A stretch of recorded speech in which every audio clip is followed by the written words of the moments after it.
Redditors who have worked around death/burial, what's your best ghost story? I used to be a driver for a funeral home corporation. Like, drive the hearse and pick up the bodies. Never had anything creepy happen, a few funny things, a few traumatic things. In general it was a chill job. However, I did get incredibly uncomfortable one night picking up a man who died at home. He still had the defibrillator leads on his chest and his eyes were closed, which is unusual because the eyes are always open. He just looked like he was asleep or unconscious. Not rigid or pale or anything. I just had this sinking feeling for about half an hour in traffic that he was going to suddenly gasp and wake up in the body bag. Then it hit me. That would be the coolest thing ever. I'd take him home and he'd be back with his family. So I just kind of drove slowly and turned up some music and sang along and talked to him. When I got him to the funeral home I left him out of the cooler for about an hour while I did paperwork and played on my phone. When I got another call I checked on him and his limbs had started to stiffen. I was kind of bummed. I put him in the cooler and went on my next call.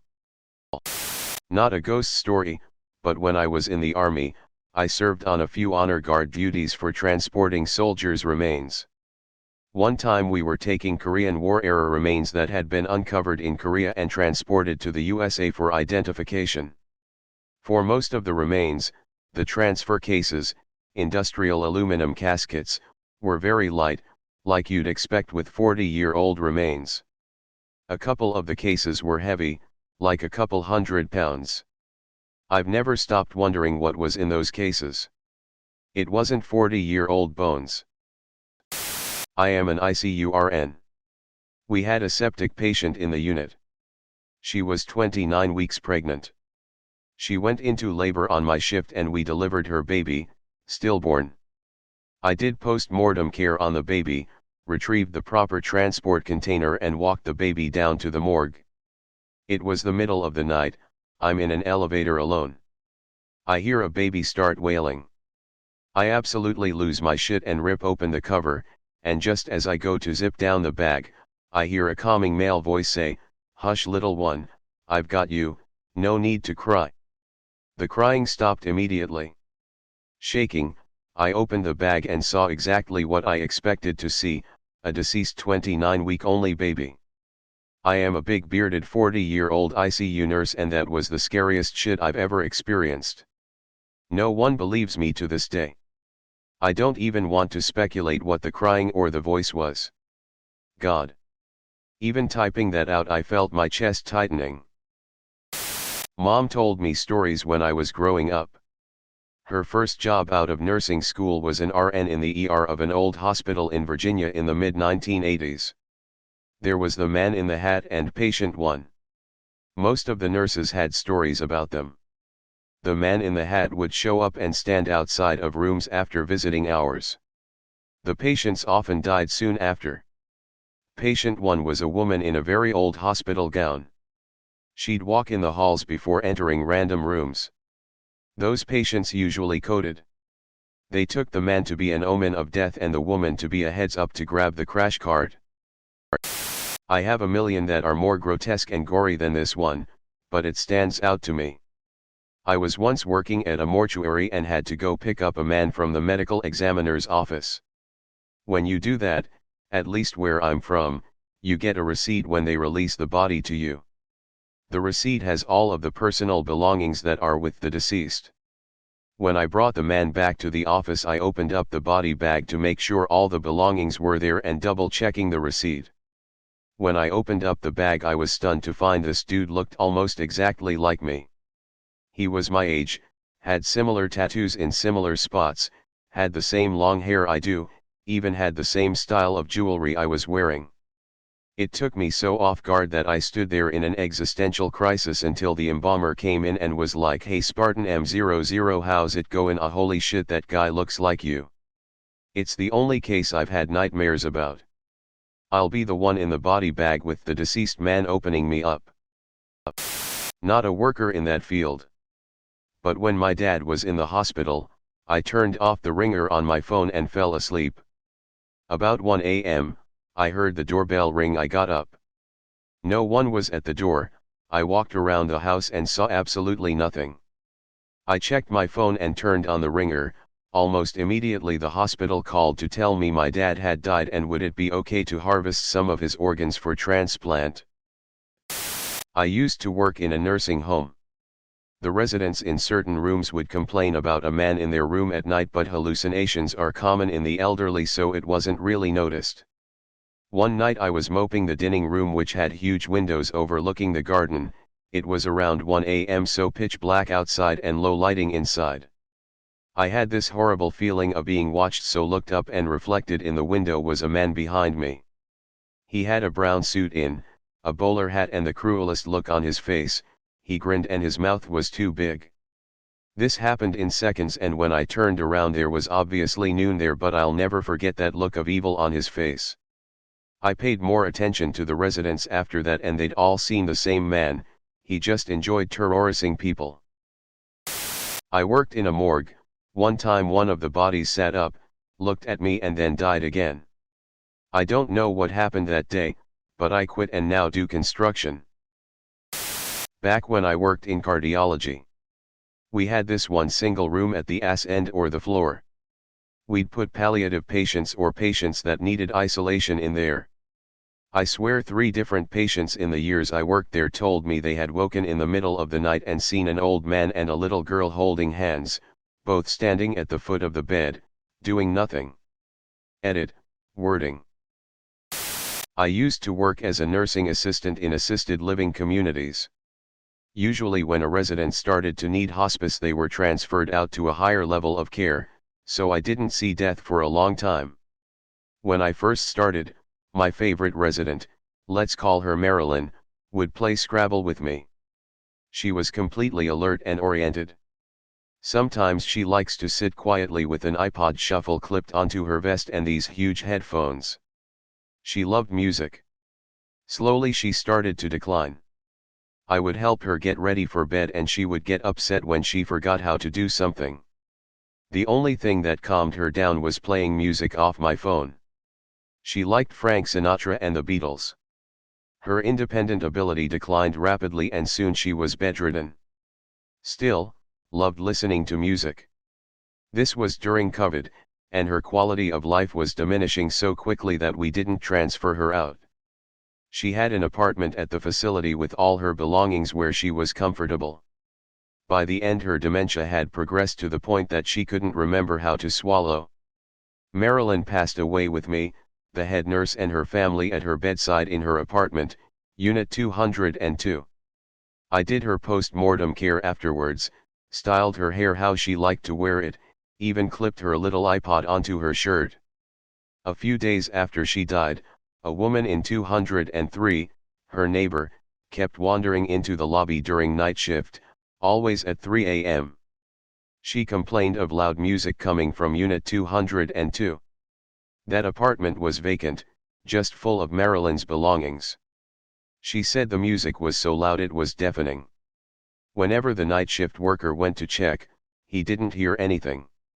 Not really creepy, more sad. I miss Marilyn. I worked within hospice and long-term care. The spookiest phenomenon was the man in the corner. It happens all the time for people actively dying. They see a shadowy man in the corner of their room. Honestly, the only creepy thing that happened when I worked in the morgue is that one of the staff killed himself in there, and I just can't imagine wanting to die in this cold, gray place surrounded by corpses. I worked in ward nursing for 10 years. The spookiest thing that happened was a doctor hiding under the bed when I cleaned my first body and scaring the shit out of me. That definitely helped me get over the fear factor of working with the dead. Bodies groan and leak when you roll them to clean them, but that's normal. You just talk to them nicely as if they were alive, e.g. we're just going to put you in your nicest pajamas for your son to come and say goodbye. I'll give your face a clean. I'll paint your nails fresh as I know you like them this way. On most wards there was a haunted room that staff members would avoid. They all said it was haunted because the buzzer would mysteriously off by itself. Funnily enough, it would always stop buzzing randomly after maintenance came to fix it. Corpses move when you cremate them. People who don't know this get spooked a lot. During my apprenticeship, I worked at a funeral home said to be haunted by an old funeral director assistant who had a heart attack in the building and died. All he ever did was mess with the chapel lights, and if you called him out, something like "John, the family is coming, please don't," they would return to normal. Not really sure if I believe it was really haunted, but saying something always fixed the issue, so I kept doing it my entire time there. My roomie/best bud is a mortician, and I'm around the funeral home a fair amount myself and know the staff pretty well. I've spent the night there before. Nothing weird happens there. I have had some experiences I can't explain, so I was a little surprised none of the staff ever had an odd experience, especially since some of them do believe in ghosts and whatnot. But they told me, if ghosts were real, why in the world would they linger at a funeral home? It's just a transition space, like an airport. No one wants to just stay in the damn airport. Haunt the place you died, or the people you love, or the home you never want to leave, or however it works, if it works. Who would want to linger in a funeral home they have no attachment to, that their body only visited after they already were gone? I used to work on an oncology ward as a nurse. Our side rooms were kept for end-of-life patients on palliative care, and one patient that we had been nursing for a good few weeks died early one morning. Last offices had already been done by the night staff and the patient moved to the hospital morgue, so all that remained was to clear the room of personal belongings and tidy up. I sent a student nurse that I was mentoring at the time to do this whilst I got on with the drug round. The student had known the patient fairly well and was comfortable with this job. About 10 minutes after, a colleague came to me and told me that my student had come flying out of the side room white as a sheet and was sobbing in the staff room. I went to find out what the problem was, and the student told me she had been clearing out sink area in the bathroom, had glanced up and seen the deceased patient reflected in the mirror looking at her over her shoulder. My student was a sensible girl, not given to hysterics, but for the remainder of her placement on that ward she would not go near that side room. I'm a palliative care RN who didn't believe in this stuff until I became a nurse. I have 3 to share at the moment. Before my time in palliative care, I worked on a medicine unit at the hospital. One night I was returning from my second break around 3 a.m. or so and saw a man standing in the door of my patient's room. He was white, late 40s to mid 50s, dark hair which was graying, relatively fit, wearing a hospital gown. He was standing at the door with his arms crossed, and as I walked closer he turned and went inside the room. I followed because I knew it wasn't his room. Our unit was big, 36 beds, so it was entirely possibly he was a patient I had not met yet. Anyway, you can guess the rest. Went inside the room and he was nowhere to be found. I looked under the beds, ridiculous BC, someone couldn't hide there, in the lockers, washroom, behind the curtains. He was nowhere to be found. Later that night my co-worker had said she felt like someone was touching her feet when she tried to nap on her break. The break room was right next door to my patient's room, and she was in there at the time that I saw this patient. Not a specific ghost story, but I just want to say 2 things about working in palliative care. 1. Patients often introduce me to deceased relatives around them or talk about people waiting or being in the room with them. This is an incredibly common experience and I see it happen more often than not. 2. A lot of people know they are going to die imminently / choose when to go / wait for loved ones, and I believe much is seen / heard that folks don't talk about during this time. I believe this because in our younger patients who aren't ready to go, there is often a high degree of anxiety, and many times I have been asked by a younger patient to help me, I'm going to die today or similar. Like they have held on as long as they possibly could and then something happens internally, or they see something around them which gives them a sense of knowing. Once upon a time I was doing home hospice and a younger guy in his 50s was dying of occupation-related lung cancer. Anyway, I knew it was coming and asked his family if they wanted to invite anybody to say goodbye, so patient's 90-year-old father, brother, extended family, and friends came over at about 1 a.m. and I left them and sat in the kitchen to give them privacy. As I'm in there, I hear this massive burst of wind chimes, which was kind of supernatural, as in did not stop, just a massive burst that went on and on instead of trickling here and there with the wind. A moment later his daughter came in to tell me he had passed away.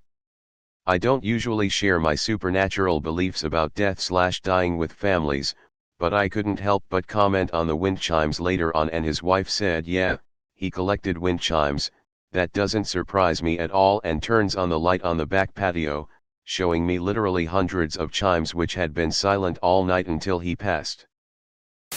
Not me, but a colleague found a dead person in a dark smoke-filled burned-out building during the mop-up of firefighting operations. As unfortunately happens sometimes, you find them by stepping on them. If they're still intact, you kinda bounce off them. If they're fried, you can often crunch them up pretty bad under your heavy boot. Well, this guy stood right on a badly burned corpse's sternum. Crunch, right into the chest cavity. When he tried to pull his foot out, it got stuck on the ribs and the body came up at him. Burned up arms flailing about. Took him a few tried with what looked like a zombie stuck on his leg. He needed quite a bit of counseling, poor dude. My grandfather died a while back.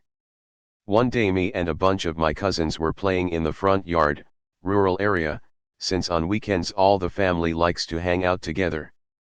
So we're out having fun and see Lolo, grandfather, walking towards the house. We all greet him and he smiles at us. He walks up the porch into the house and hangs his hat by the door. We continue playing until we hear crying from the inside of the house and my uncle driving fast up the driveway. We all rush in to see what's going on and see everybody bunched up in the kitchen crying, telling us that Lolo died early that morning and they just found out. He lives a few towns away. We looked at each other and told the grown-ups, "Nah, we just saw him come into the house." They didn't believe us and we told them that he really did not that long ago, and he even hung up his hat by the door. So everybody rushes to the door and his hat was hanging right where we said it was. He doesn't ever go anywhere without that hat. So me and my cousins are running all over the house calling for him while our parents are so quiet and freaking out. He actually did die earlier that morning and my grandmother couldn't find his hat anywhere in their house. We left the hat where it was and nobody ever touched it.